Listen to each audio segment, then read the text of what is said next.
अस्सलामुअलैकुम students of 9th class. आज हम उर्दू में अलाइड स्कूल अल महराज कैंपस की तरफ से चैप्टर नंबर 9 मिर्ज़ा फ़रहतुल्लाह बेग का पढ़ रहे हैं। इम्तिहान। मिर्ज़ा फ़रहतुल्लाह बेग 1883 में पैदा हुए और 1947 में वफ़ात पाई है। इनका डेट ऑफ बर्थ और डेथ जो है वो याद करें। मिर्ज़ा फ़रहतुल्लाह बेग दिल्ली में पैदा हुए और सेंट स्टीफन्स कॉलेज दिल्ली से बीए किया। इस लाइन को अंडरलाइन करेंगे, एमसीक्यूज़ के तौर पे यूज़ होती है। फिर उसके बाद ये देखें सेकंड पैराग्राफ, बकौल रशीद अहमद सदीकी। उनकी तारीफ़ में रशीद अहमद सदीकी ने ये एक इक़्तिबास लिखा हुआ है, एक छोटा सा पैराग्राफ। फ़रहत के असलूब की नुमायाँ खूबी फ़िक्रों का इख्तसार है। फ़िक्रों का इख्तसार का मतलब छोटे छोटे फ़िक्रे लिखते हैं, छोटे छोटे फ़िक्रों से रवां दवां इबारत का जादू जगाते हैं। फ़रहत की तहरीरों में असलूब की यकसानियत मोज़े की हद तक कायम रहती है, मतलब जिस मूड में जिस तरह से वो शुरू करते हैं तहरीर, ख़त्म भी उसी तरह होती है। वो एक मज़मून को जिस रंग में शुरू करते हैं उसी रंग में अंजाम तक पहुंचाते हैं। तो एमसीक्यूज़ में पूछा जा सकता है कि ये सेंटेंस जो है, ये जो फ़िक्रा उनकी तारीफ़ में लिखा है, ये किसने लिखा है? बकौल रशीद अहमद सदीकी इसका राइट आंसर होगा। फिर उसके बाद देखें थर्ड पैराग्राफ की फर्स्ट लाइन, मिर्ज़ा फ़रहतुल्लाह बेग इब्तिदा में मिर्ज़ा अलम नशरा के कलमी नाम से लिखते रहे। इस लाइन को भी अंडरलाइन करें, ये भी एमसीक्यूज़ के तौर पे यूज़ हो सकती है। बाबाए उर्दू डॉक्टर मौलवी अब्दुल हक और अज़मतुल्लाह ख़ान ने उनकी हिम्मत बढ़ाई और फिर वो अपने असल नाम से लिखने लगे। अब उसके बाद जो है वो उनका लिखने का जो मज़ाहिया तरीका है, उसमें जो उनके अच्छे यादगार मज़ामीन हैं उनमें है नज़ीर अहमद की कहानी, फूल वालों की सैर और दिल्ली का एक यादगार मुशायरा। ये जो हैं उनके वो यादगार मज़ामीन हैं और तमाम मज़ामीन जो हैं वो उनके वो मज़ामीन फ़रहत के नाम से शाया हो चुके हैं। इसके अलावा वो शायर भी थे, लेकिन ज़्यादा उनकी जो है वो शोहरत वो उनके मज़ाहिया मज़ामीन की वजह से है। तो इसकी जब किताब का नाम हमने याद करना होगा तो वो हम करेंगे मज़ामीन फ़रहत। इसको अंडरलाइन करें और इसको याद करें। अब आएँ स्टोरी की तरफ। इम्तिहान के बारे में एक तालिब इल्म के पॉइंट ऑफ व्यू से स्टोरी बयान की गई है और कहा गया है कि कुछ लोग जो हैं वो इम्तिहान के नाम से खौफज़दा हो जाते हैं, घबरा जाते हैं। तो ये मुसन्निफ़ जो है ये कह रहे हैं कि मेरे नज़दीक पे तो इम्तिहान के नाम से घबराने की कोई बात नहीं होती। इम्तिहान में दो ही तो सूरतें होती हैं, या बंदा पास हो जाता है या फेल हो जाता है, तो इसमें घबराने की क्या बात है। तो वो जो हैं जब उन्होंने लॉ क्लास में कानून के कोर्स करने के लिए दाखिला लिया उसमें, तो वो उसमें बहुत खुश हुए और उनके वालिद साहब भी बहुत खुश हुए कि बच्चा इतना खुशी खुशी स्कूल कॉलेज जाता है और पढ़ता है और इतना दिल लगा के टाइम दे रहे हैं। हालांकि वो कॉलेज जाने की बजाय आवारागर्दी करता था, टाइम वेस्ट करता था और घर वापस आ जाता था, लेकिन वो समझते थे कि ये बहुत पढ़ने में तवज्जो दे रहा है तो इसलिए बहुत बड़ा वकील बनेगा। तो इसी तरह उनके 2 साल जो हैं वो गुजर गए। उनकी मुंशी साहब जो कॉलेज के थे उससे जान पहचान थी, तो इसलिए अटेंडेंस लगाने में कोई मसला नहीं हुआ। वो उनकी दोस्ती की वजह से अटेंडेंस लगवा लेते और कभी क्लास में जाते और कभी ना जाते, और इसी तरह 2 साल का अरसा जो है हवा की तरह गुजर गया। हवा की तरह गुजरने का मतलब है बहुत तेज़ी से गुजर गया।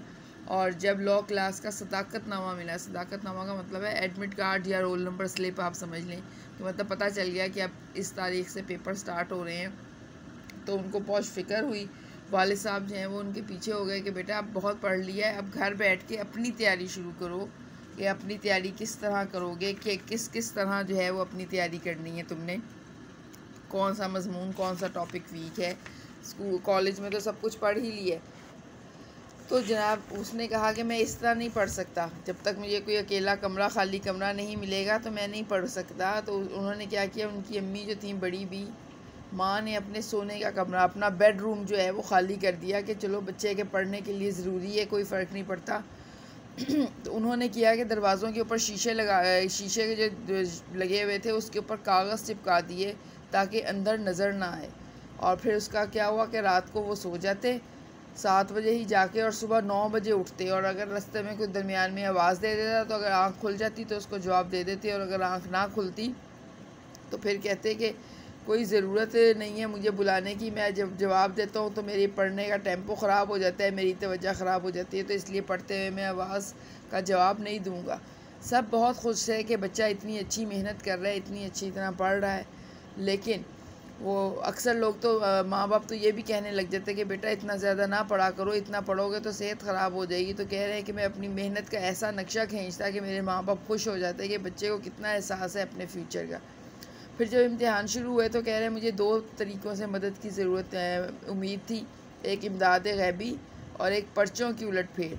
ये उन्होंने एक तरह से वो तरीके बताए हैं इमदाद गैबी के, वहाँ हॉल में किसी से मदद मिल जाए, कोई नोट्स मिल जाए, कोई बुक मिल जाए, कोई नकल करने का और मवाद मिल जाए, या फिर पर्चों की उलट फेर के मतलब ये कि पर्चे जो हैं वो किसी लायक बच्चे के पर्चों के साथ चेंज हो जाएं तो नंबर इसके अच्छे आ जाएं। तो कह रहे हैं कि ये 2 उम्मीदें रह गई थी कि इस पे कामयाब हो जाऊंगा। तो जब मैं पेपर देने हॉल में गया तो हॉल में जो निगरान साहब थे जिनकी वहाँ पे ड्यूटी थी वो बहुत हंसमुख किस्म के थे। मैं खुश किस्मत अपने आप को समझा कि मैं जो हूँ ना अब बहुत अच्छी तरह पेपर कर लूँगा, क्योंकि ये बहुत अच्छे हैं निगरान साहब जो हैं। तो कह रहे हैं जब पेपर आया तो कुछ देर तो मुझे समझ ही नहीं आई कि ये पेपर है किस मज़मून का। मैं ऊपर से नीचे तक कई दफ़ा पढ़ा लेकिन मुझे पता नहीं चला। लेकिन जब मैंने उनसे पूछा निगरान साहब ने तो उन्होंने उंगली रख के बताया कि कानून का है।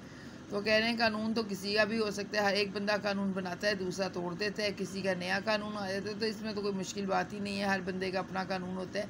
तो मैंने उसके ऊपर लिखना शुरू कर दिया। फिर मेरे साथ वाले बैठे हुए लिख रहे थे बहुत ज़्यादा, तो मैंने उनको कहा कि इनसे मदद ले दें, अगर आपको पूछते हुए अच्छा नहीं लगता तो आप आगे पीछे चले जाएं, तो मैं ख़ुद ही इससे पूछ लेता हूँ।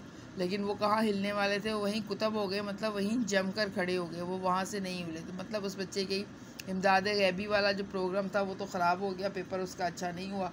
पेपर ख़त्म हो गए जब, तो फिर उसने अपने वालिद को कहा कि मुझे डर लग रहा है कि पता नहीं पेपर कैसे होंगे। वालिद ने हौसला दिया कि नहीं बहुत अच्छे हो जाएंगे तुम्हारे पेपर, तुमने इतनी मेहनत की हुई है।